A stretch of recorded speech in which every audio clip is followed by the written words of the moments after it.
No, that'd be a good way to get socked in the head. Hey, let's relax. Don't be so tight.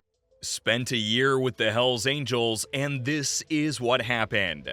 Step into the tumultuous world of the Hells Angels, where in 1965, a young journalist named Hunter S. Thompson embarked on a daring and unforgettable journey.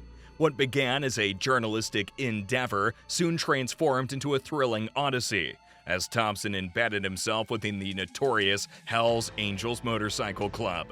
This immersive experience would eventually give birth to his seminal work, Hells Angels, the strange and terrible saga of the outlaw motorcycle gangs. He witnessed the daring exploits of the legendary Hells Angels, including iconic figure Sonny Barger. Let's delve into what Thompson uncovered and explore it together. Stay tuned for the revelations that lie ahead. A journey into desensitized brutality. Thompson observed the Hells Angels' desensitization to brutality, both physically and mentally. He noted that those who had endured multiple nose-smashing brawls would recklessly risk further injury without a second thought. In Thompson's account, the Angels were intimately acquainted with bloodshed. Violence was as commonplace in their world as spilled beer, seamlessly integrated into their lives like the risk of broken legs for ski enthusiasts. This casual acceptance of bloodletting was a key factor in the fear they instilled in outsiders. Over time, Thompson ceased inquiring about their wounds, accepting injuries as an intrinsic part of their existence. He recognized that even riding a motorcycle demanded a style and abandon, honed through painful experiences, mirroring the approach they embraced in all aspects of being a Hells Angel. Unveiling the Hells Angels rituals. Thompson asserted that the Hells Angels found pride in their distinctive odor, humorously asking if he had traced them by following their scent.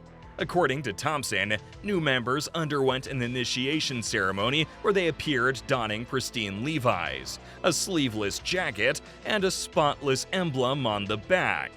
In a ritual described as a solemn baptism, a bucket filled with excrement and urine would be ceremoniously poured over their heads.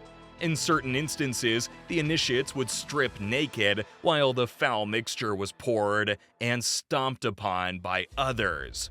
Once initiated, these clothes became their originals, worn daily until they deteriorated. The Levi's were often coated in oil and left to dry in the sun or placed under a motorcycle overnight. However, Sonny Barger disputed Thompson's account, labeling it as fiction and branding him a liar. Thompson's encounter with Hells Angels violence. After a year of forging friendships with Hells Angels and witnessing their acts of aggression, Thompson found himself entangled in biker fury. On Labor Day 1966, he stumbled upon a scene where a Hells Angel was allegedly assaulting his wife and dog, prompting Thompson to intervene. The consequences were swift and brutal. Heavy boots relentlessly struck my ribs, jolting my head in a violent back-and-forth motion, recounted Thompson, until Tiny, another biker, yanked him out of the vicious circle. Injured and battered, Thompson drove himself to the hospital, severing ties with the Angels for good. Arriving at the medical facility, Thompson bore the ugly aftermath of the encounter. Bruises sprawled across his chest and arms from the relentless boot strikes. Fearing a broken rib and potential eye damage, he grappled with the physical toll of the altercation. The Bass Lake Beer Run. Thompson joined the Hells Angels on their notorious Bass Lake Beer Run in July 1965. Loaded with a sleeping bag, beer cooler, and a tape recorder, Thompson concealed an unloaded Luger under the driver's seat, just in case. Sonny Barger made a deal with Sheriff Tiny Baxter, ensuring the Angels' camp setup in exchange for maintaining order and cleanliness. Running out of beer, Barger organized a beer collection run with Thompson and a few angels. However, upon arrival, they were confronted by an armed mob of locals, unsure who posed the greater threat. The locals had hired armed guards and brandished weapons. Thompson realized the angels' confrontational nature brought out violence in others. Redirected to another market by Baxter, tensions rose. Barger expressed fury, warning that the situation was on the brink of war. At the alternative market, an enthusiastic proprietor sold them 88 six-packs of beer, guaranteeing himself a booming trade for the weekend. Unveiling the drug-fueled world of Hell's Angels. Thompson recounted his experience of taking pills with the Hells Angels, noting their limited effectiveness due to the black market origins of their drugs. For the average biker, amphetamines, like bennies, were a staple, alongside marijuana, beer, and wine. Progressing to the next level of intoxication, barbiturates such as seconal, amytal, nembutal, and TUINAL were consumed. However, the Angels favored seconal, or reds, which they combined with beer and bennies to stave off drowsiness. Despite rumors, the Hells Angels refrained from large-scale drug operations, finding such activities too conspicuous and lacking their desired focus. Thompson highlighted that the Hells Angels were not clandestine masterminds, but rather conspicuous figures, a fact that deeply troubled them. Exploring Hells Angels' unemployment quandary. Living among the Hells Angels, Thompson discovered that most bikers were neither organized criminals nor highly industrious individuals. Many lacked permanent or consistent employment, with the majority being unskilled and undereducated. Finding work proved challenging with their distinctive appearance and demeanor. Some took up menial jobs that require no specific training, seizing quick opportunities for financial gain. Moreover, the financial support of their wives and girlfriends helped sustain their lifestyles. Those Hells Angels who did secure steady work often found themselves employed as credit collectors. Thompson recounted an angel named Tiny's approach, which involved intimidating phone calls and, if necessary, physically confronting debtors. However, he emphasized that actual violence was rarely required, resorting to it only when all other means failed. Thompson's eviction journey with Hells Angels. Thompson's frequent hosting of Hells Angels at his Oakland apartment did not go unnoticed by his neighbors, leading to an incident that ultimately resulted in his eviction. One encounter involved a Hells Angel answering Thompson's door, prompting the concerned neighbor to contact the authorities. When Thompson later encountered the same neighbor, she inquired if the bikers were his friends, and shortly thereafter, he received an eviction notice. Reflecting on the lack of consideration for the consequences of their raucous behavior, Thompson recounted one particularly memorable incident. In the early hours of a Sunday morning, he engaged in a good-natured display of firepower, shattering his back windows with a shotgun and subsequently firing rounds from a .44 Magnum. Despite the cacophony of gunfire, laughter, and crashing glass, the neighbors responded with absolute silence, shattering the illusions. Motivated by the false accusations against the Hells Angels, Thompson joined their ranks to challenge the claims made in the Lynch Report. Reflecting on the disparity between media portrayal and reality, he questioned the purpose of newsprint. In response, Thompson penned his first article about the Angels for The Nation.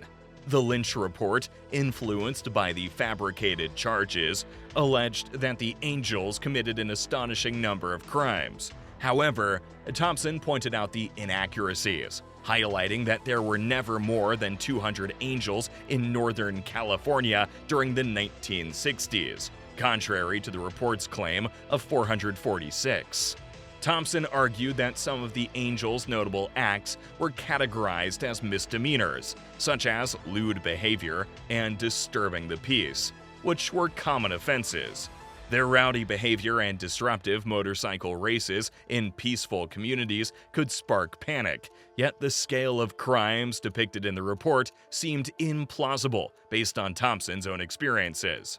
Thompson's battle to portray Hell's Angels truthfully. Thompson's candid approach to his project involved seeking the truth about the Hell's Angels, aiming to counter exaggerated and unsubstantiated claims made by California Attorney General Thomas C. Lynch's report. His initial article in The Nation in 1965 marked the beginning of his exploration. Surprisingly, the bikers were mostly receptive to Thompson's book deal, with Angel Sonny Barger expressing trust in him, saying, "God only knows what he's writing, but he's good people." Nevertheless, the Hells Angels maintained a skeptical view of the media's portrayal of their actions, perceiving inaccuracies even in serious transgressions. While acknowledging that Thompson was a reporter, one member hinted at the potential consequences, suggesting that they could be inclined to retaliate physically, as the media often failed to depict them accurately. Thompson's awakening to his outsider status. Thompson's immersion with the Hells Angels brought about uncertainty, as he found himself questioning whether he was conducting research or becoming absorbed by the group. The answer became clear when he was violently attacked, leading him to swiftly sever ties with the club. Despite initially feeling accepted by Sonny Barger and the Angels, Thompson soon realized he was merely another outsider. Their unity stemmed from a shared passion for motorcycles and the distinctive colors that symbolized their identity. Thompson observed how the Angels treated outsiders with suspicion and hostility. In their eyes, outsiders represented the agents of various conspiracies that had plagued them over the years. Marked as incorrigible troublemakers, outsiders were deemed unworthy of trust. Thompson sensed their deep-rooted mistrust, knowing that the main cop had singled him out as a target for relentless pursuit and disruption. Sonny Barger's accusations against Thompson. In Sonny Barger's book, Hell's Angels, The Life and Times of Sonny Barger and the Hell's Angels Motorcycle Club, he expressed strong disapproval of Hunter S. Thompson's work, labeling it as exaggerated junk and denouncing the journalist as a weenie and a stone-bloody coward. Barger initially held a favorable opinion of Thompson but grew disillusioned, considering him all talk and lacking in courage. Barger claimed that during their time together, Thompson demonstrated a lack of bravery.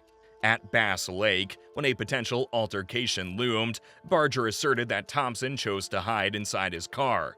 Barger also insinuated that Thompson purposefully got himself into a physical confrontation towards the end of his association with the Angels to secure a captivating story.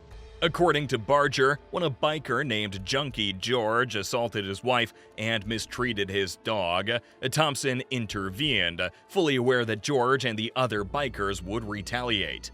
In a confrontational encounter on Canadian television in 1967, Barger directly challenged Thompson regarding the perceived inaccuracies in the journalist's account.